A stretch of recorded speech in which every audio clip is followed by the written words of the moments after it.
Line is brought to you by Emergency Veterinary Service of Iowa City. And thanks for staying with us here at midday. We are welcoming veterinarian Allan Berger and a very, very playful kitty here.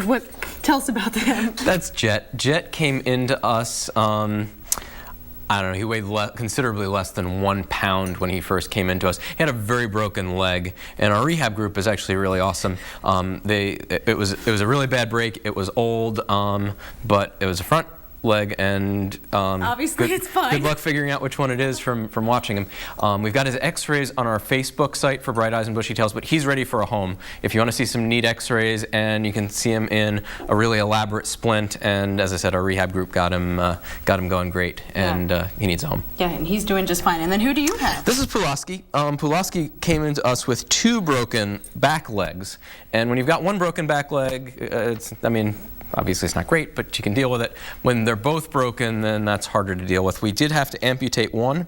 He's got 3 nails in the other. He's not ready for adoption yet, but he needs some exercise in terms of mobility in the leg that we fixed is an issue. It's getting better, but he's mostly out for some exercise. But Pulaski will be up for adoption in a couple weeks. Yeah, 2 amazing. I mean, when they can recover that from that kind of a break, I mean, that's amazing. So both these cats, both these kitties need good homes, so keep that in mind. Tiffany did have a question for us today, and I'm just going to relay it to you. She has a 3-year-old neutered male, and apparently always has food and water and always meowing. So perplexing, I guess, for her. Yeah, I mean, I guess it's a question of, is it just a talkative cat, or is the cat in some sort of distress? And actually, that's sometimes really difficult for me to figure out until I know the cat. Because just like people, some are more vocal than others. Pulaski wants to bite me. If it's associated with meal times, then I always worry about nausea. Sometimes when they start to, drool and salivate, and then all of a sudden their stomach will turn. Sometimes I'll put cats like that on medication to decrease stomach acidity. But a pattern for when the vocalization occurs is key. And whether you think the cat's unhappy or the cat's just like some people, some of us complain more than others. Or some of us like to talk constantly. I'm in that boat. Well, okay, so let's present that same argument for a dog that likes to bark all the time.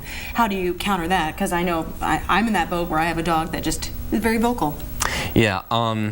Again, it comes down to, is the dog unhappy or is the dog just talking? Dogs that just talk and just want to tell the world how things are pretty difficult to break of the habit. If the dog's unhappy, then of course, some environmental changes to try and make the dog more comfortable.